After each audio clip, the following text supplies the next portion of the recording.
going to be coil building your clay creation, you're going to need to know how to begin. The first thing, I have one that I've already started here, but to begin it, what you want to do is you want to think about the overall shape of the base of your vessel, whether that's a vase or a pot. If you want it, you know that you want the base to be cylindrical, then you want to start with a flat piece of clay that is round. If you are going to have a base that is a little bit more square, then you're going to want to start with a flat piece of clay that you have cut into the shape of a square. So for this demonstration, we started with a round piece of clay. You could slab roll it. You can see another video if you need to know how to roll out a slab. Or you could just simply press it into shape. So for the sake of time, I'm just going to go ahead and press it into shape. I want this to be circular. Sometimes I like to roll it just to give it that form. Now, if I have any pieces that I am not happy with, I can always take my fettling knife and I can trim the areas that need to be trimmed. So that way it is a nice circle. Coil building is not super precise, so if it's not a perfect circle, don't stress out, it will be okay. But you're definitely going to want your base to be approximately 1/4 of an inch to 1/2 of an inch thick. All right.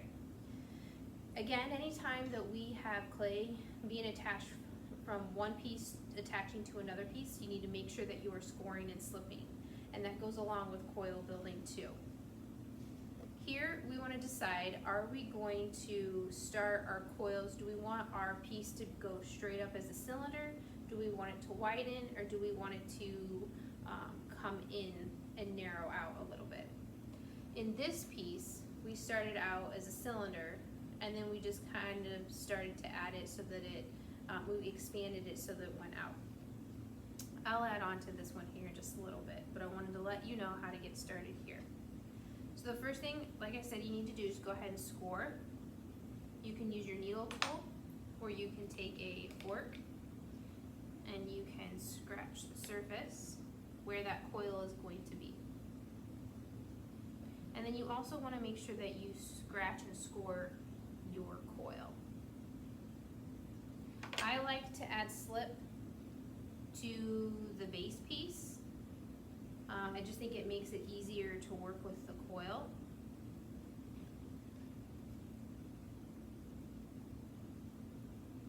Okay, the next thing is going to be, if I want this to be a cylinder, then I am going to even out the placement of my coil with the edge of the circle. When you have reached the first layer, you have two options. One, you can just attach the coil to itself, or you can level up and start on the next layer. I like to do a coil at a time because I like for my things to be sort of neat. So what I just did here is I took this piece and I cut it at an angle. I beveled the edge of it. I'm going to do the same thing here on this piece. And what beveling does is it allows two pieces to sit on top of each other so that they aren't bumped up and you don't have a weird elevation in your coils that you don't want. So again, these are beveled, they fit nice and neatly together here. So I beveled that, score it, slip it, and then stick it together, okay? You're going to want to push down, add a little bit of pressure, smooth that coil into itself.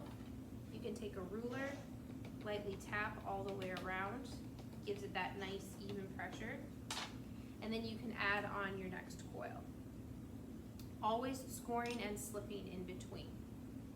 Now, if you want your piece to go out, so maybe you have it come up and then you want it to get larger, open up, what you're going to do, instead of sitting your coil right on the edge, right on top of the one that you've done before, is you're actually going to set it so that it offsets out a little bit. So it's still on top, but now it is set out on the edge a little bit. If you want your coils to go in, you want the shape of your pot to go in, you're gonna do just the opposite. Instead of putting it on the outer edge, you're now gonna put it in just a little bit. And so you gradually narrow it. Once you've built up 2 or 3 layers, you wanna make sure that you are smoothing it out, okay? So after you have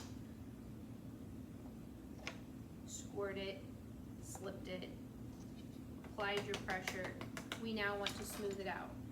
Some people like the aesthetic of the coil, they like that texture, but that may not be for you. You have options. You can smooth both the outside and the inside. You could smooth just the outside, just the inside. Just depends on the overall look that you're going for.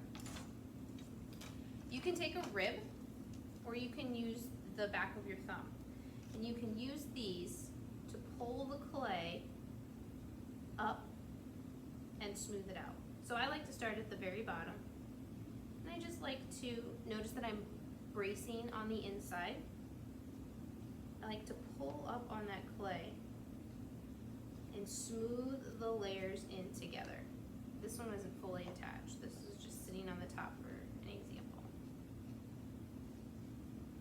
So I do a little bit, turn, a little bit more. You can do the same thing on the inside. Usually for the first level, I'll just take my thumb and push the coil into the base clay and then smooth out around the edge so that I'm not really seeing that seam anymore. Take your rib, and now you can smooth the inside as well. Again, whatever side you're smoothing, you want to make sure that you have a hand on the other side and that you brace it so that way you aren't pushing your clay out of form too much. So that's the general basics of coil building. Let me know if you have any questions.